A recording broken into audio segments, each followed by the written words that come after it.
Mr. Khan. I have read your teaching philosophy and have a few questions that I would like to ask you before proceeding forward.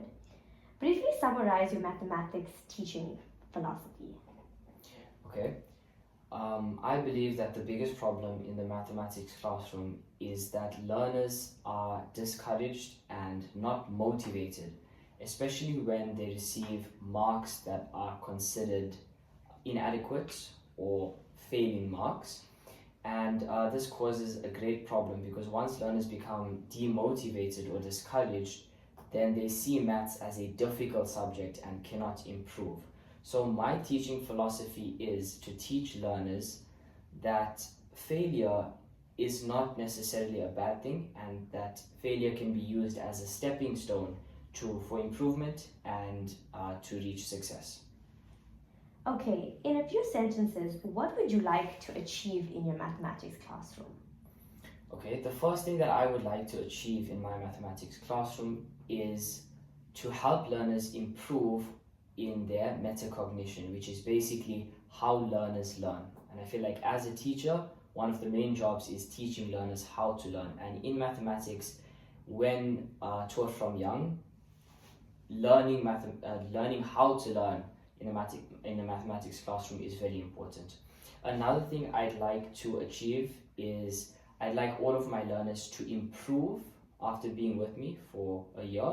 So even if they come with marks that are considered inadequate or failing marks, I would like them to improve at the end of the year. So for me, getting A's or getting great marks isn't as important as improving in my classroom. Okay, which technique or theory do you value most and why?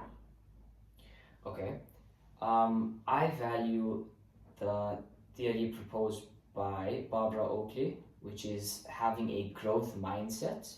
I feel like this is very important as mindset is one of the most important things in a classroom. If learners have a positive mindset or a growth mindset, they will be able to take feedback. They will be able to accept failure and not see it as a bad thing, but see it as a means or as a way for them to improve themselves in the classroom.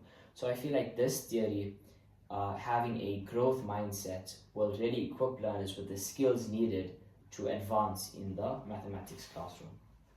How would you motivate learners in your mathematics classroom? I would tell learners the story of Thomas Edison, and briefly, his story is that he was one of the greatest inventors of our time. But when he was young, he went to school for a few months, and the school sent his mother a letter saying that he is inadequate, he will not make it at the school, please teach him yourself. And his mother thereafter taught him, and he became one of the greatest inventors of our time, even though the school said that he was considered a failure.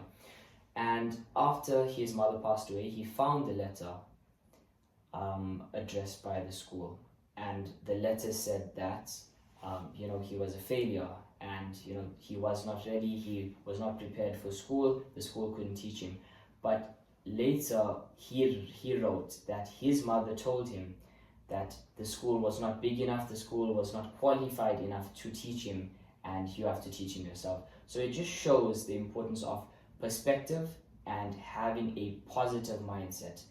His mother led him to believe that he was really good and he was too good for school, which led him to improve and develop and become one of the greatest inventors of our time. So I feel like this would really encourage learners that failure is not always a bad thing and can lead you to success. Okay, thank you so much.